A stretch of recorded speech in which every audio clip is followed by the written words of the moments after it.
એક વખત વિશાળ મોટું એક જંગલ, ભયાનક જંગલ, હજારો વૃક્ષોનું જંગલ.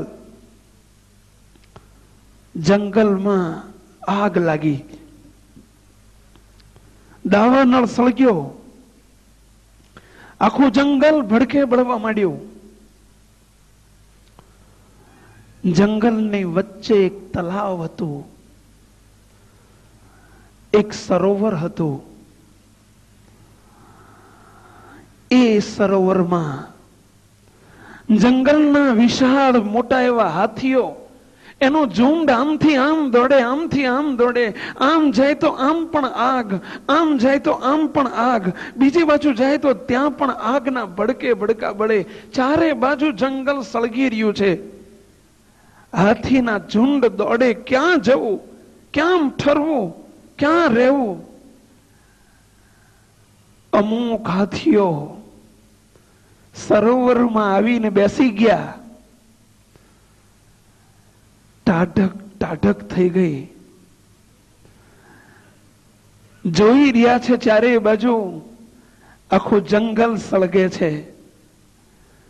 વિચારી રહ્યા છે ભલે સળગે, અમારે નિરાંત છે, અહીંયા દાવાનળ સળગવાની કોઈ શક્યતા નથી, કારણ કે સરોવરમાં આવીને બેઠા છીએ. આપણા સૌનું પણ આવું જ છે. અહીં આપણે આવીએ છીએ, ચારેય બાજુ આ સંસાર રૂપી વન, એ જંગલ, અને જંગલમાં જ્યાં જુઓ ને ત્યાં સળગી જ રહ્યું છે. હૈયા વરાળો જ છે. ક્યાંક રાજકારણનું સળગે છે, તો ક્યાંક ધંધાનું સળગે છે, ક્યાંક તેજીનું સળગે છે, તો ક્યાંક મંદીનું સળગે છે, ક્યાંક છૂટાછેડાનું સળગે છે, તો ક્યાંક સંબંધનું સળગે છે, ક્યાંક ભાઈ ભાઈ વચ્ચે સળગે છે, તો ક્યાંક પતિ પત્ની વચ્ચે સળગી રહ્યું છે. ચારેય બાજુ સળગી રહ્યું છે આ જંગલ. એમાંથી ટાઢક પામવા માટે આ એક સંત સરોવર છે, સમજો. એમાં આવીને આપણે બેઠા છીએ. શું કરવા? ટાઢક પામવા માટે. અહીંથી આપણને એક નવું બળ મળે છે. અહીં આવીએ એટલે આપણા વિચારો બંધ થઈ જાય છે. અહીં આવીએ એટલે આપણા સંકલ્પ વિકલ્પનો વિરામ થઈ જાય છે. અહીં આવીએ એટલે આપણી વૃત્તિઓ ક્યાંક બીજે કોન્સન્ટ્રેટ થાય છે, અને પરિણામે આપણને અંતરમાં ટાઢક થાય છે. બાકી અહીંથી જ્યાં જાવ ને ત્યાં તરત જ હાય હાયની હાટડીઓ, વોય વોયની પોળ્યું અને દુઃખની દુકાનો, એ સિવાય જગતમાં બીજું કાંઈ નથી ભેલા. મોટા મોટા ધનપતિઓ જે દિવસે ધનપતિ નહોતા તે દિવસે 3-4 રોટલી નિરાંતે ખાઈ શકતા હતા, 6-7-8 કલાક ઊંઘી શકતા હતા. અને ધનપતિ બન્યા પછી રોટલી નહીં, ખાખરા ખાવાના દિવસો આવી ગયા વેલા. કારણ કે પહેલા કર્યા, ભોગવ્યા મોટા મોટા ભોગ, અને પછી એમાંથી થયા મોટા મોટા રોગ વેલા. ધનપતિ દુખિત વિકાર મેં અને વિના વિવેક.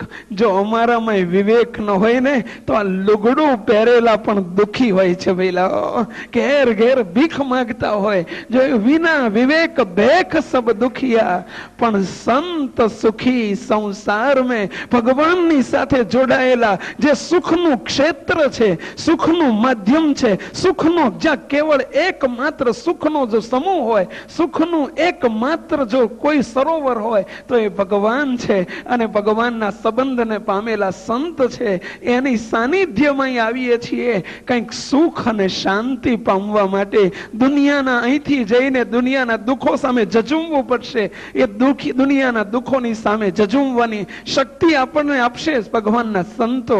આપણને ધીરતા ગંભીરતા જીવનમાં લાવશે સંતો. બાકી જ્યાં જાઓ ત્યાં એક જણો પેલાને જઈને કે ભાઈ સાહેબ મારે હમણાં ધંધામાં બરાબર નથી, ઓલો કે મારી યાદ દશા છે વેલા. ત્રીજો મળ્યો, ભાઈ સાહેબ મારે ધંધામાં બરાબર નહીં, ઓલો કે ભાઈ સાહેબ હું તને કહેવા જ આવતો તો મારી દીકરી હમણાં ભાગી ગઈ કોકને લઈને.